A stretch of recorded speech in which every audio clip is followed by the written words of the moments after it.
Hi friends, ఇవాళ నేను ఇంట్లో ఉండే వాటితోనే వెయిట్ లాస్ డ్రింక్ ఎలా తయారు చేయాలో చూపిస్తానండి. ముందుగా దీనికి కావాల్సిన పదార్థాలు ఏంటో ఎలా తయారు చేయాలో చూసేద్దాం. ముందుగా ఒక కప్పు జీలకర్ర తీసుకుంటున్నానండి. తీసుకొని వేయించుకుంటున్నాను. అలాగే అదే కప్పుతో వాము తీసుకుంటున్నానండి. అదే కప్పుతో సోంపు తీసుకుంటున్నానండి.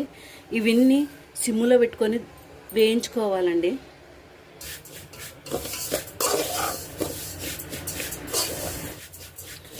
2-3 మినిట్స్ వేయించుకోవాలండి. ఒక స్పూన్ మెంతులు వేసుకుంటున్నానండి. వేగినాయండి. స్టవ్ ఆఫ్ చేసుకుందాము. చల్లగైనాక మెత్తగా మిక్సీలో పౌడర్గా తయారు చేసుకోవాలండి. చల్లగైనాయండి. ఇప్పుడు మిక్సీకి వేస్ట్ చేసుకుందాము. మెత్తగా వేసుకోవాలండి మిక్సీకి. ఇలా మెత్తగా వేసుకోవాలండి. నీళ్లు గోరువెచ్చగా పెట్టుకోవాలండి. ఒక గ్లాస్ తీసుకున్నానండి.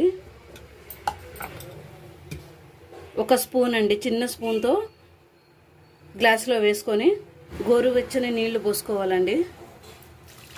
పరిగడుపున ఇలా ఒక గ్లాస్ తీసుకోండి.